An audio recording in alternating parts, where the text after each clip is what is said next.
Vamos lá, gente.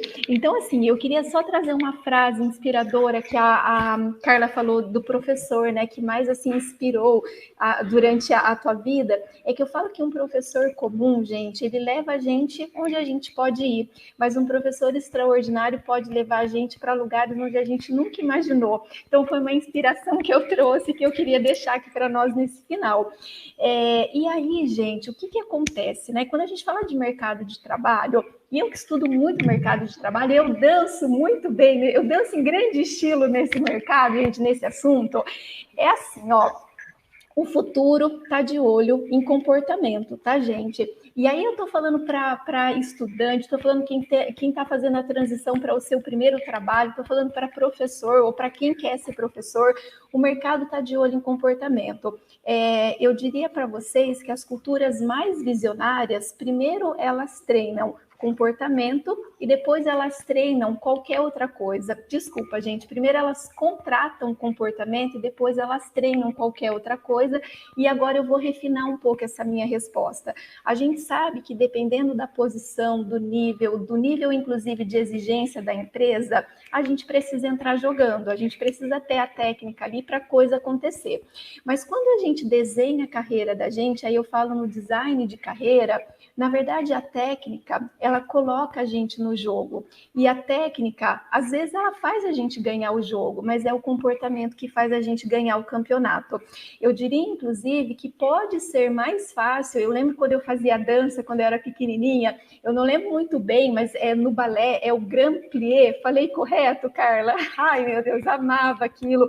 Eu diria, gente, que é mais fácil a gente ensinar alguém que nunca dançou, né, nesse passo do Grand Plié, do que você ensinar uma pessoa a sorrir, do que você ensinar uma pessoa a ser educada com a outra pessoa, do que você ensinar uma pessoa a compartilhar aquilo que sabe.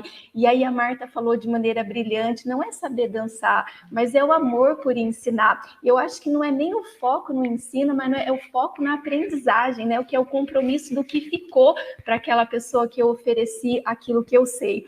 E aí quando a gente estuda futuro do trabalho, o futuro é humano, gente. No momento em que a gente acompanha muita automatização de tudo, meu Deus, quantas coisas sendo automatizadas, né? Esses dias eu cheguei na minha casa e aí eu falei, Alexa, né, quanto que tá a cotação disso? Alexa, qual a previsão do tempo?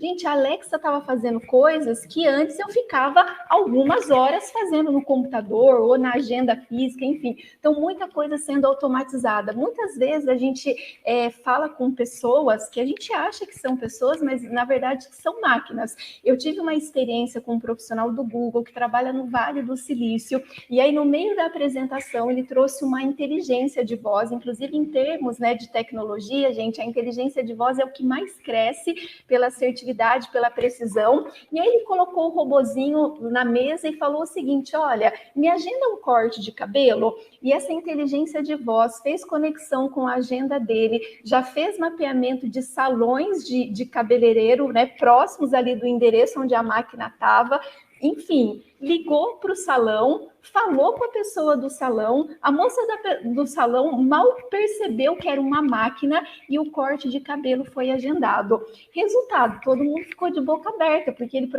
esse processo ele fez ao vivo e a cores. E acompanhando essa automatização que a gente está vivendo, e eu já vou fechar meu raciocínio, gente, tem alguns carros autônomos, né, andando por aí. O Google, por exemplo, tem vários carros autônomos andando na região do Vale do Silício, o que significa que em algum momento a gente pode pedir uma pizza, vai chegar um carro, me entregar a pizza, mas não vai ter motorista. Então, nesse mundo do trabalho, onde muitas coisas estão sendo automatizadas, daqui para frente, gente, o que passa a ter cada vez mais valor? Aquilo que não pode ser automatizado e é aquilo que é exclusivamente humano. A máquina ela pode pensar coisas por nós, mas ela não pode sentir por nós, e o comportamento mora muito nesse espaço do sentir. Então, nesse estudo do futuro do trabalho, quais são as competências mais buscadas, desejadas na hora de contratar um profissional?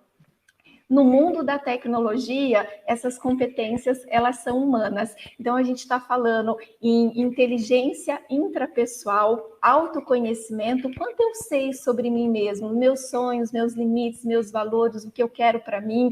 Eu falo sempre, gente, que se a gente não se conhece, a gente procura trabalho, mas a gente não desenvolve carreira. Então, autoconhecimento, inteligência interpessoal, que é a minha capacidade de dançar com as outras pessoas. O mercado de trabalho não está interessado na nossa capacidade de dançar sozinho, mas na nossa capacidade de fazer uma dança linda com as outras pessoas.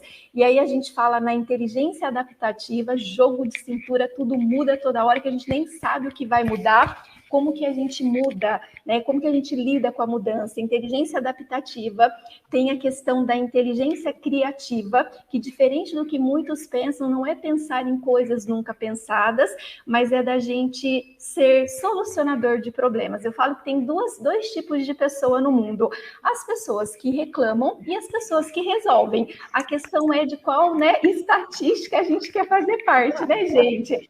E dentro dessa linha, Carla, eu diria que tem gente que para cada solução arruma uma tantada de problema. Mas tem gente que para cada problema arruma uma tantada de solução, e é dessa gente que o mundo está precisando. E para fechar a minha fala, gente, a inteligência emocional. A gente, na verdade, transita de uma economia que é a hard para uma economia que é soft, que é a economia do coração. As pessoas, elas não se conectam com produtos, elas se conectam com propósitos, se conectam com pessoas, se conectam com valor. Então, como que eu considero as emoções no mundo do trabalho? Como que, na verdade, eu identifico o que eu sinto e uso isso a meu favor? E mais do que isso, como que eu identifico o que o outro que está do meu lado sente? E, na verdade, por meio desse conhecimento, eu crio uma relação mais saudável. E para fechar, gente, a inteligência de aprender, a aprender o tempo todo, que é aquela máxima da gente desaprender para a gente reaprender, para a gente aprender de novo. Eu falo que na pandemia, primeiro que a gente precisou desaprender a trabalhar do escritório para aprender a trabalhar em casa. Aí chegou um momento que a gente precisou desaprender a trabalhar de casa para reaprender a trabalhar do escritório, e vai ser cada vez mais nesse sentido. Mas para fechar a minha fala, gente, se hoje você quer ser um aluno, uma aluna, um estudante, uma estudante, um professor ou professora nota 10 na técnica, continue sendo. E tão importante quanto isso é você ser nota 10 na parte de comportamento. E aqui eu trouxe para vocês um pouco do que o mercado está pedindo. As culturas mais visionárias, elas focam em comportamento. A Disney, por exemplo, né, que acaba sendo o slogan de um excelente lugar para trabalhar, diz que primeiro contrata um sorriso e que depois treina qualquer outra coisa. Mas realmente, para fechar, a técnica te coloca no jogo, mas o que vai fazer você verdadeiramente triunfar é a maneira como você se comporta com tudo aquilo que você sabe na tua vida. Então é dessa maneira que eu queria deixar a minha mensagem final.